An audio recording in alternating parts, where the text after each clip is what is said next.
Bom dia, mas bom dia mesmo. Estamos iniciando mais um programa nessa manhã de sexta-feira, hoje 1º de setembro.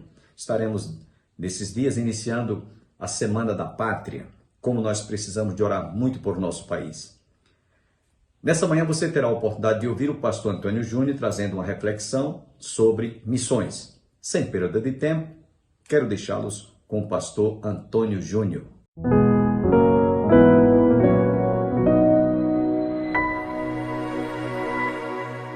Cantai ao Senhor um cântico novo, cantai ao Senhor todas as terras. Cantai ao Senhor, bendizei o seu nome, proclamai a sua salvação dia após dia. Anunciai entre as nações a sua glória, entre os povos as suas maravilhas. Porque grande é o Senhor e muito digno de ser louvado, temível mais que todos os deuses. Amém? Meus irmãos, dia após dia, nós ressaltamos a questão missionária.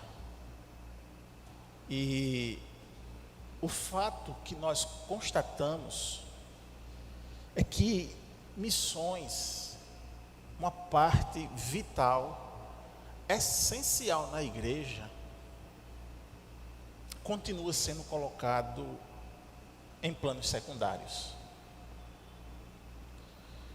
Basta olharmos para os simpósios, os congressos, as conferências sobre missões.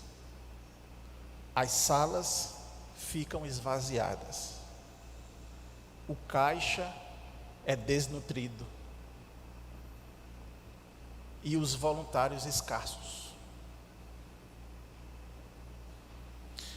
Para tantos outros, a missão ela é encarada como uma última opção.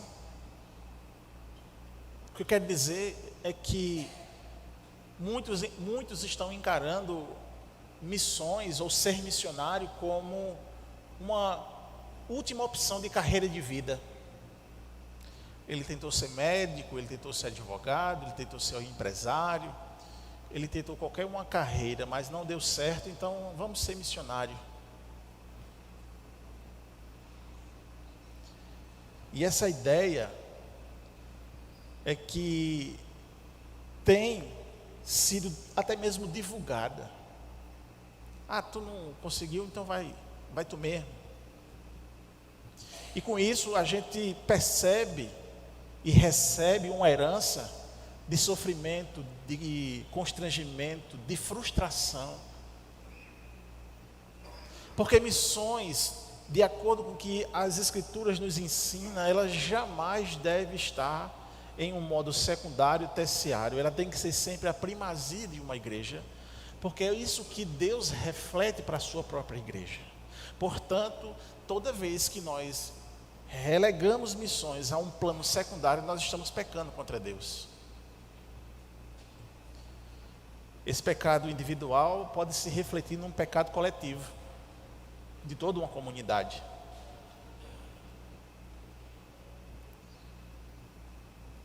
Consequentemente, hoje também nós podemos perceber que pessoas que entraram no seminário, se prepararam para tal, estudaram, mas porque há uma visão pequena de missões e consequentemente de um missionário, os mesmos não querem ir mais para o campo, porque eles dizem a seguinte coisa: eu não quero ir para um campo para ganhar R$1.500. Tenho esposa, eu tenho filhos para criar, para educar, tenho a saúde. E em determinado momento eles têm razão, porque parece que a visão missionária é pegar um obreiro e jogar ele em algum lugar e deixar ele se virar para ver se ele é aprovado.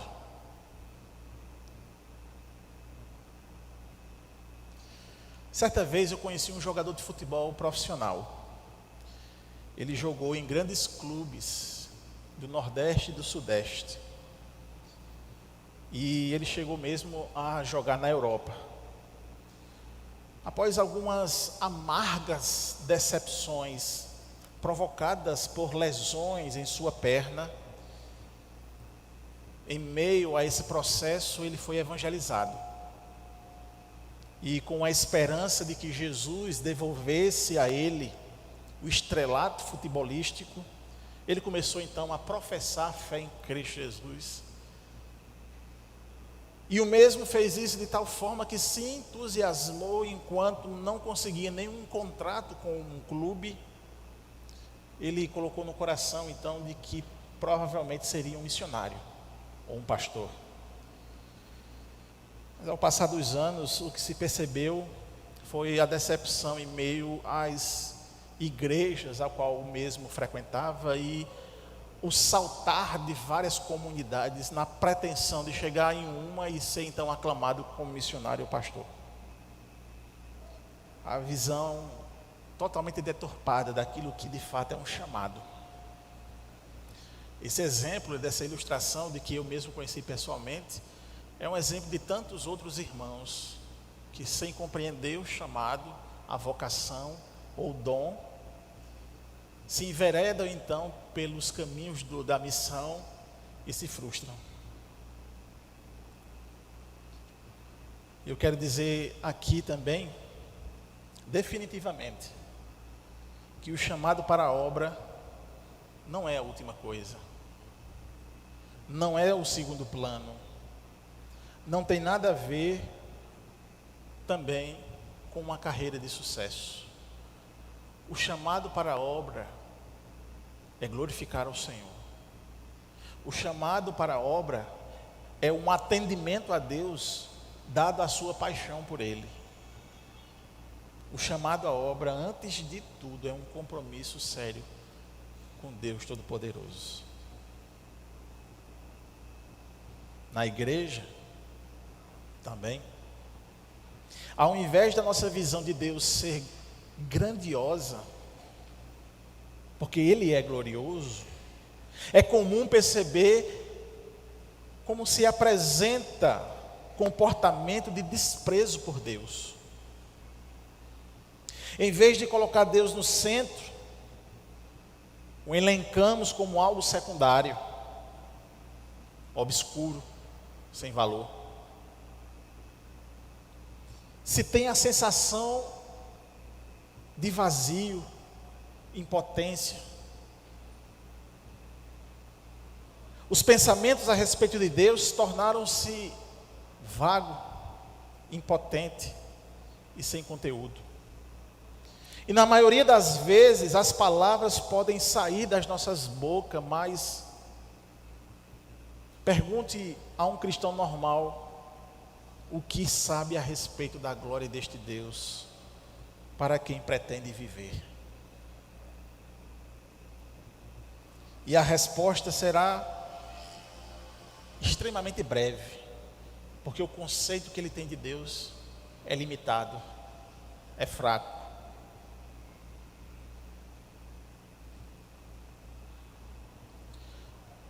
Não podemos continuar com esse vazio de Deus, resultando em vidas vazias, sem conteúdo de Deus, e que não impacta ninguém, nem nada. A paixão por Deus, penso eu, baseado no texto, é uma vida, em primeiro lugar, maravilhada com Deus. Que Deus, digno de louvor, e Ele é digno de louvor, e nós dizemos isso, e não existe nenhuma dúvida que Deus é digno de todo louvor, mas como estamos sobre esse pensamento? Ou como é que nós estamos então permeando a nossa mente sobre este pensamento, que é um pensamento intenso, é um pensamento profundo, e sobretudo é um pensamento sincero. Nosso cântico, amados irmãos, ele tem que passar para o outro estágio. A nossa adoração, ela tem que realmente galgar um estágio de mais profundidade. A gente precisa mergulhar, a gente precisa descobrir algo mais de Deus. Por quê? Porque nós precisamos nos maravilhar com Deus, porque Deus é maravilhoso. A nossa superfície, algo que eu chamo muitas vezes de mediocridade. A mediocridade é que a gente vive sempre na média, a gente não consegue então nos aprofundar. Ela mais cedo ou mais tarde ela vai demonstrar de que a nossa vida ela não passa apenas de uma religiosidade como qualquer outro. E o que Deus quer falar aos nossos corações hoje é que você comece a se apaixonar por Ele.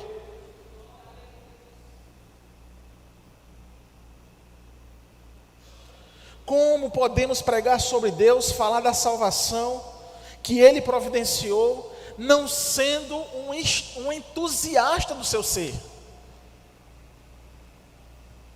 Essa falta de paixão para com Deus, ela é explicada, pois é o resultado do nefasto amor próprio, tão disseminado e apoiado por tantos. O salmista aqui, ele era maravilhado com Deus, ele estava vivendo intensamente essa paixão por Deus, e por isso ele expressa: cantai ao Senhor um cântico novo. Cantai ao Senhor todas as terras, cantai ao Senhor, bendizei o seu nome. Se expressa uma profundidade, uma intimidade, uma intensidade do salmista para com o seu Deus. E é isso que está faltando para nós, para que eu saia de um quadro, de um plano secundário de missão, para entender que missão é um plano primário, está na centralidade da igreja. Porque Deus é o centro da igreja e Deus nos leva para missões. E missões ela é feita por alguém que é apaixonado por Deus, que tem vigor, que tem alegria, que tem profundidade de poder compartilhar de Deus. Isso quer dizer então que nós venhamos a testemunhar. Isso quer dizer então que paixão por Deus é testemunho. É outra característica desse efeito de ser apaixonado por Deus. É ter um coração grato ao Senhor. É quando de fato nós louvamos a Deus e as nossas atitudes são como uma chama quente e brilhante, que aquece os corações mergulhados em densas trevas e traz luz, emite luz a outras pessoas.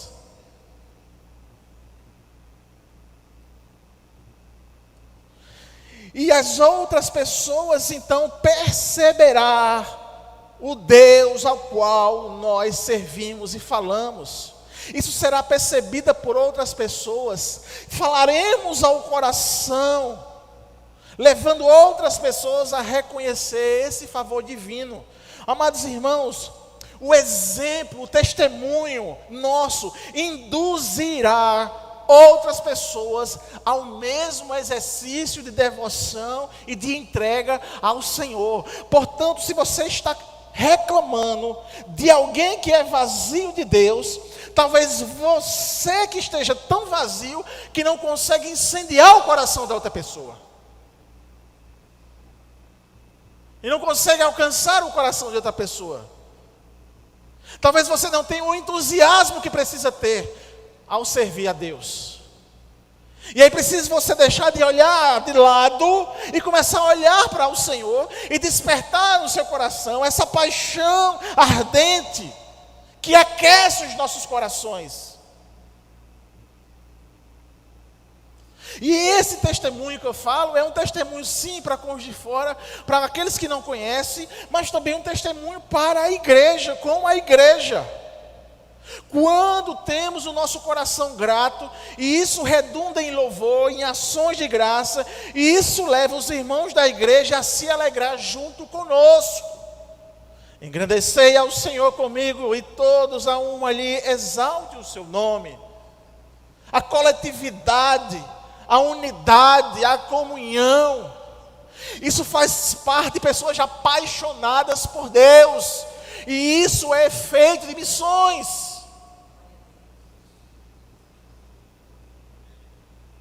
Esse deve ser o chamado do crente.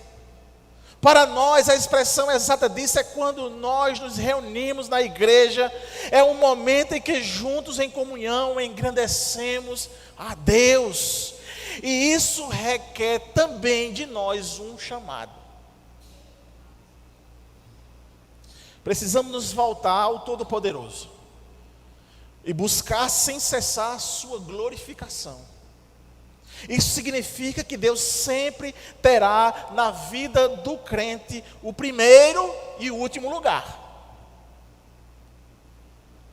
Ele preencherá a vida de cada um dos seus filhos, sem deixar nenhuma brecha. A obra que ele faz, ela é uma obra perfeita, ela é uma obra concluída, ela é uma obra sem defeito.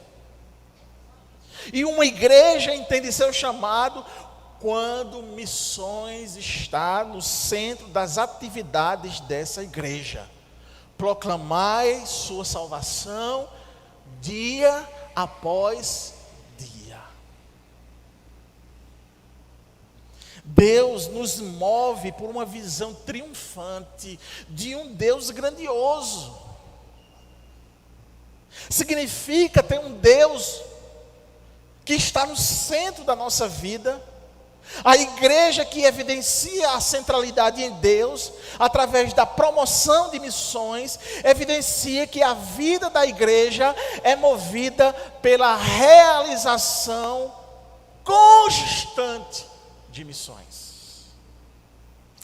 Proclamai sua salvação dia após dia. E verso 3 ele diz: anunciai entre as nações a sua glória, entre todos os povos as suas maravilhas.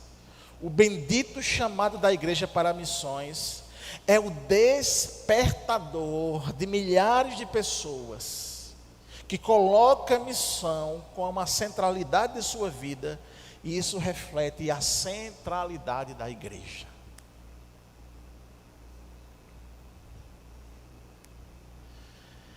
James Chalmers, eu acho que é assim o nome dele, pioneiro em levar o evangelho entre os canibais de Papua Nova Guiné. Quando ele se converte, ele se tornou um pregador da mensagem. Ou seja, logo depois que ele se converte, ele galgou esse chamado, ele foi atrás desse chamado, e logo ele então se destaca como um pregador do evangelho. E ele sai do interior da Escócia, de uma cidade pequena, e ele vai estudar em Glasgow. E ele estudou com veteranos missionários que tinham feito missões nas ilhas de Samoa, Pacífico Sul. E esses missionários fez ele entender e despertar no coração dele um coração evangelizador, o desejo de seguir a terras distantes para pregar as boas novas. Em outubro de 1865, James, ele se casa com uma irmã chamada Jane, e essa irmã, ela tinha a mesma centelha missionária no coração. E os dois, eles embarcam para um lugar chamado Rarotonga, nas Ilhas Cook, também no Pacífico Sul, em janeiro de 1866. O navio que eles estavam faz uma parada na Austrália, onde o casal passou alguns meses ministrando a diversas igrejas, mas quando eles partiram para o destino final, onde já havia um trabalho missionário estabelecido, o navio naufragou. Os passageiros e tripulantes, eles foram resgatados por piratas, mas eles perderam todos os seus pertences. Certo de que Deus os chamava, se estabeleceu na ilha de Suaú, no sul da Papua Nova Guiné, em 1877, 9 anos depois, e logo constataram ameaças dos nativos, porque os nativos, na sua dieta, eles colocaram carne humana, eles eram canibais. E o que se estava à frente de James e sua esposa era evangelizar homens selvagens.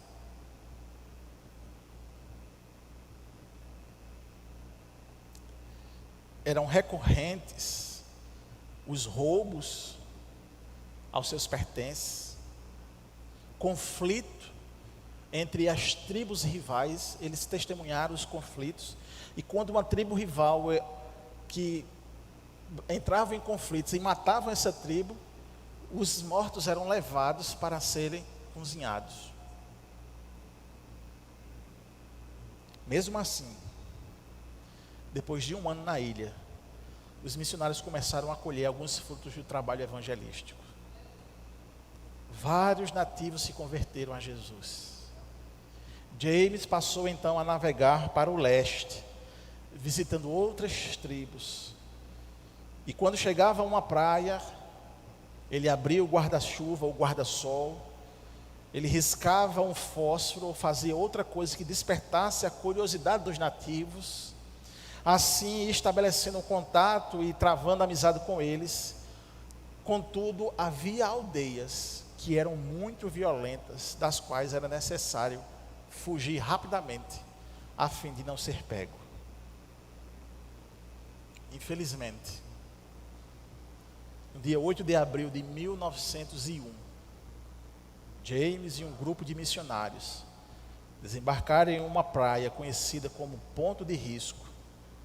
Foram cercados por nativos daquela ilha, no sudoeste do país, conduzidos até o lugar onde eles faziam rituais, e ao sinal do chefe da tribo, todos eles foram executados, e mais tarde foram servidos como um banquete. O massacre daquele dia, porém, não impediu que a obra missionária avançasse e cobrisse todo o território de Papua Nova Guiné com o Evangelho.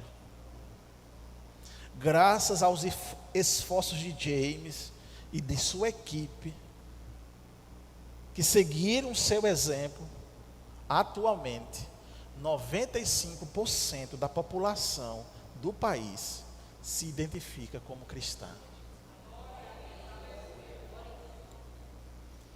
Durante as viagens, Jane ficava em Suaçu com a sua equipe e pregava incessantemente aos nativos. E essa história não tem como eu não fazer uma ligação que James e a sua esposa eram apaixonados por Deus. A paixão por Deus fez com que eles não temessem até mesmo a própria morte. É disso que nós precisamos entender. É isso que nós precisamos então internalizar em nós. É isso que deve estar nas nossas orações. Deus, eu preciso me apaixonar por Ti.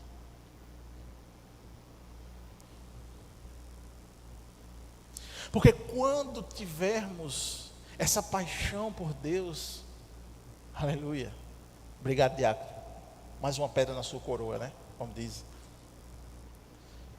Quando a gente está apaixonado por Deus, a gente anuncia Deus. Costumeiramente nós temos a sensação de que Deus não está conosco, não é? A gente tem esse costume de que Ele nos abandonou. E isso é a expressão do nosso viver pecaminoso e incrédulo, viu? Mas como estamos aqui refletindo, aqueles que se maravilharam com Deus, que têm vivido os propósitos de Deus em sua vida, desfruta da doce e inefável presença do Senhor, tem a sua vida marcada pelo testemunho, sendo um púlpito ambulante, um oratório vivo, um microfone ligado o tempo todo. Por isso é que aqueles que se apaixonam por Deus anunciam Deus, anunciam as maravilhas de Deus, exibem um outdoor com mensagens do Evangelho, expressa o bendito chamado. Anunciamos o Evangelho porque o reino dos céus está presente dentro de cada um de nós. O mundo não sabe sobre a vida, o poder, a liberdade e a paz do reino dos céus, mas nós sabemos, nós entendemos, nós sabemos a realidade do céu, nós sabemos a realidade do poder, nós sabemos a realidade da vida, da liberdade, do reino dos céus, amém, meus irmãos? E se nós sabemos dessa realidade, desperta essa paixão por Deus, para anunciar isso. Nós temos essa liberdade. Então temos essa missão, anunciar sobre a vida de Jesus Cristo, a salvação dele, a ação do poder, a liberdade, a paz desse reino. Precisamos anunciar o reino dos céus. Jesus é hoje a boa notícia. A boa notícia, a graça, a redenção dos homens. Jesus glorificado, Salvador, Senhor Cristo, é poder renovador para a terra, salvação para a pessoa humana. Deus é grande e digno. Certa vez, eu fui trabalhar em João Pessoa, na Telemar. Faça as contas não, viu? Fui trabalhar na Telemar. Era a companhia telefônica da Paraíba, não é? Que tinha comprado a Telpa. E passando uma semana de treinamento de venda naquela empresa, havia algumas técnicas implementadas, porque a gente precisava vender, né, aos pretensos clientes de um produto novo. Chegava ao mercado de internet e telefonia naquela época. Era o chamado DVI. Prometia velocidade para a internet, que até mesmo era capaz de rodar um vídeo. Para quem não se lembra,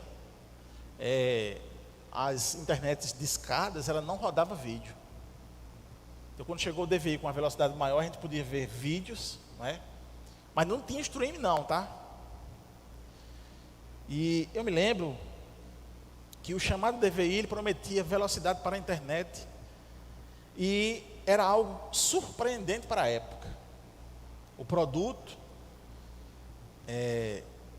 ele era fácil de se vender, e era fácil então ilustrar e despertar nas pessoas o interesse pelo DVI, porque o próprio vendedor se entusiasmava. Quando eu vi um vídeo rodado pela internet, eu que usava a internet discada, eu fiquei encantado. Então aquilo ali fez com que eu me apaixonasse pelo produto, e aquela paixão pelo produto fizesse com que eu vendesse de forma mais fácil, porque eu despertava a paixão pelo produto no coração daquele cliente. Eu não posso refutar desse exemplo, porque o nosso Deus é grande, digno de louvor. Ele é temível de todas as nações, amém? É o texto do verso 4, porque grande é o Senhor e muito digno de ser louvado, temível mais do que todos os deuses, temível entre as nações. Se você é entusiasmado e apaixonado por Deus, isso vai fazer com que o seu discurso para vender isso a outra pessoa se torne mais fácil, porque você vai estar falando de uma paixão sua. Você vai estar falando de algo que vale a pena aquela pessoa ceder o seu coração para Deus e querer experimentar a vida que você experimenta. Na igreja, a nossa visão de Deus é gloriosa. Nós servimos a um Deus grande. É uma visão central. E nós não desprezamos isso. Sempre a igreja o coloca como algo primário, prioritário. Na igreja, a visão de Deus é clara, perceptível e translúcida, potencializando a capacidade de cada um de nós para os seus feitos. Na igreja, a visão de Deus é uma visão encantadora e desdobra-se em louvor e glória. Nosso pensamento passou a ter conteúdo verdadeiro e a nossa voz a força poderosa de uma espada. E essa voz poderosa, como uma espada, tem impactado diretamente a vida de milhares de pessoas que passam a viver desenvolvendo uma paixão por Deus, que é um efeito do nosso trabalho missionário. Missões é efeito de uma paixão por Deus. Esperamos em Deus nos reencontrarmos na próxima segunda-feira, se Deus assim nos permitir. Vá à igreja mais próxima da sua casa. Se você reside em Campina Grande e desejar fazer uma visita à nossa igreja, Igreja do Calvário está situada às margens do Açude Velho, confluência com o Parque da Criança, no início do giradouro da Avenida Brasília. Escola Bíblica Dominical, às 9 horas, culto divino às 18 horas nesse domingo, às terças-feiras, culto de oração para a família e às quintas-feiras, estudo bíblico. Você está cordialmente convidado a estar conosco. Tenham todos um bom dia, um bom final de semana e até a próxima segunda-feira, se Deus quiser.